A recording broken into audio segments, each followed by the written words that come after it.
Hi kabayan! In this video, isi-share ko sa inyo yung mga sample ng question and answer para sa interview papuntang Taiwan. So kung ikaw gusto mo rin makapunta dito sa Taiwan at gusto mong makapasa sa interview, panoorin mo ang video na ito hanggang dulo dahil isi-share ko nga dito yung mga tinatanong ng employer sa interview and answer nito.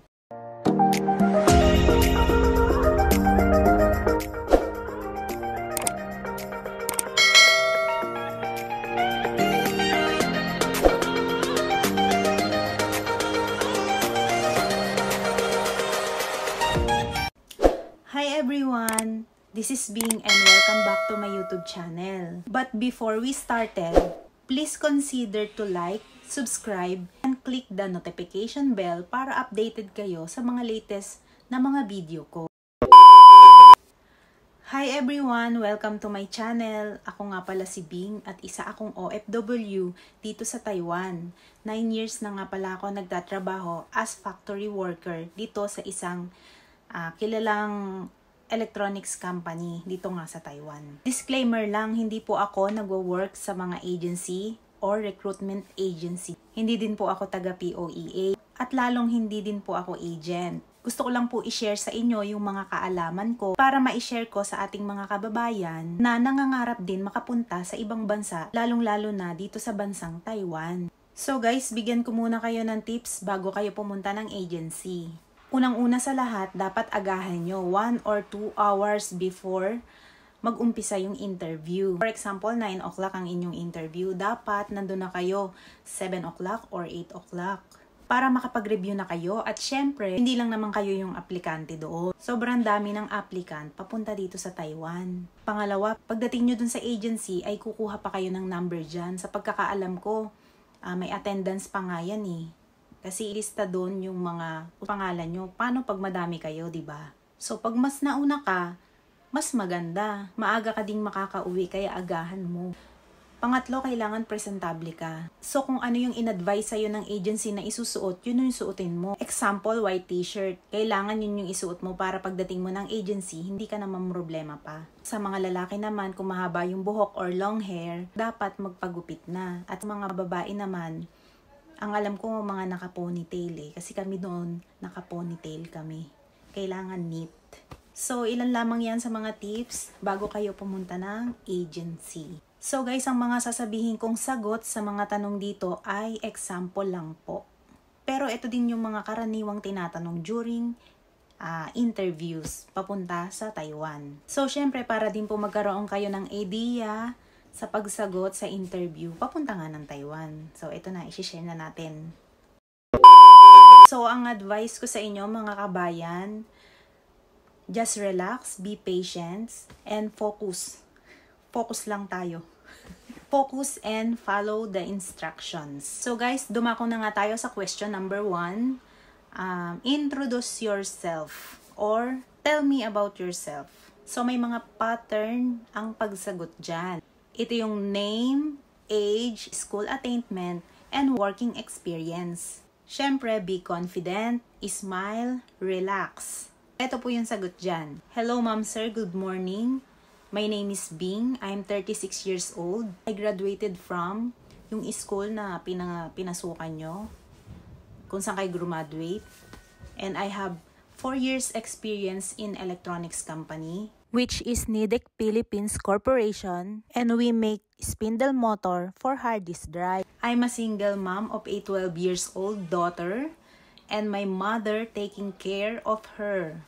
Ayon.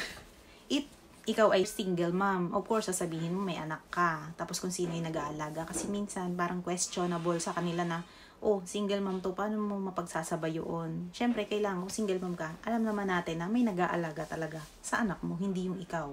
Diba? Kaya ka mag-a-abroad para suportahan. And then, may mag-aalaga. So, ayun. Pero minsan, hindi naman nila tinatanong. Kaya dapat, yung pagsagot mo is, relax lang and confident and naka-smile ka dapat. Kasi ganun naman dapat focus ka doon, nakatingin ka eye to eye. Ganun lang din yung ginawa ko dati, eye to eye, tapos dapat hindi ka lingon dito, lingon dyan. Dapat focus lang dun sa nag-i-interview sa'yo. Yun. Wag kang kukurap. And as to my working experience naman, pwede namang isa lang yung sabihin mo. Kasi ako before, isa lang din naman yung sinabi ko and related dun sa ina-applyan kong work, which is electronics. So, may experience ako ng 4 years sa electronics. Kaya, yun na lang din yung sinabi ko. Hindi mo naman kailangan sabihin lahat-lahat ng trabaho mo. Kung ano lang yung ina-applyan mo na related dun, so, yun lang yung ipakita mo. I-share ko guys kasi yun lang din yung ginawa ko. Kaya yun, nakapasa naman. So guys, hindi natin kailangan sabihin lahat-lahat ng mga naging experience natin sa trabaho kasi ang dami-dami nun. Tsaka ang Taiwanese kasi hindi din naman sila yung sobrang talagang galing-galing sa pag-i-English. Oo, nakakaintindi naman sila. Pero ang maganda dun is pag magsalita ka is dire-diretso. Kasi naintindihan naman nila yun, hindi mo na kailangan pahabain pa. Yung kung ano lang yung about sa'yo, yung mag-glow ka pag sinabi mo yun. Tsaka bago mo sabihin yon, nakita naman na nila yung mga pinil-upan mo, di ba? May pipil-upan ka sa agency na biodata. So, bago ka interviewin, syempre, nakita na nila yun, na summarize na nila yun, nakita na nila yun, nabasa na nila kung ano. Kumbaga, ibubuod mo na lang yung mga sasabihin mo, yung pinakamahalaga lang. So, yun nga yung pattern. Hindi mo na kailangan magsalita ng kung ano-ano pa. So, number 2 question, what are your skills? Ito yung answer. I am a hardworking person, flexible, fast learner, and I can easily adapt a new work environment. Kung ano yung ikakataas mo, sabihin mo na kasi para mapukaw yung ano nila, yung attention nila na magaling pala to, ganyan. Sige, tingnan natin kung magaling nga. O ganon. Basta itaas mo yung sarili mo kung ano na yung sabihin mo. Nasabihin mo, ikaw magaling dito, magaling dyan. Ganon. So, dumako na nga tayo sa question number 3. Yan, question number 3 na tayo. Why do you want to work in Taiwan? Ito ang ating answer dyan sa question na yan. I want to work in Taiwan because I want to help my family and to save for my future. Simple. Totoo naman na gusto kong makatulong sa family kasi yun yung number 1 talaga. And for my future, kasi may anak ako. Siyempre, yung future ko, future din ng anak ko. So, question number 4, di ba, mabilis lang. Hindi mo na kailangan ng sobrang habang sagot. Siyempre, sa dami ng ini-interview, no, basta dapat diretso ka lang. Yeah, I remember pa nung ini-interview ako. Pakakunti ng sagot ko. Pero syempre, dapat konti lang yung sagot mo, pero may laman. Hindi yung parang pinapaligoy-ligoy mo pa. Hindi, dapat exact to the point. Yun, ganun lang. Number 4, ayan, naligaw na ako. Ano ba yan? Why do you choose Taiwan? O yan, bakit yung Taiwan yung pinili mong bansa? Bakit hindi yung iba? Pero syempre, para sa akin kasi, stepping stone ang hanggang doon. Pero syempre, wag muna tayo doon. Kasi, sa tayo pag-a-apply pa lang. Sorry. So, dumako na nga tayo sa question number 4. Ang dami kong commercial. Ano ba yan?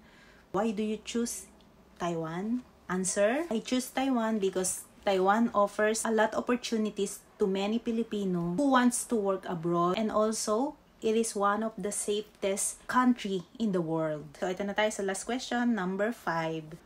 Why should I hire you? And the answer is, you should hire me because I'm honest, hardworking kind of person. I can work under pressure. I'm willing to work overtime and night shift. And also in holidays. Pwede nyo din namang habaan. Kasi syempre, kung ano yung mas maganda sa pandinig, yung parang itataas mo, ili-level up mo na to the highest level yung sarili mo. So syempre, galingan mo dyan.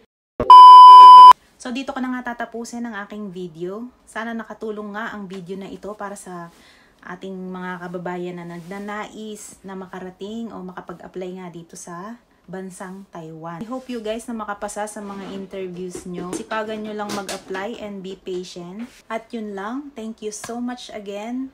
Bye kabayan! See you next vlog!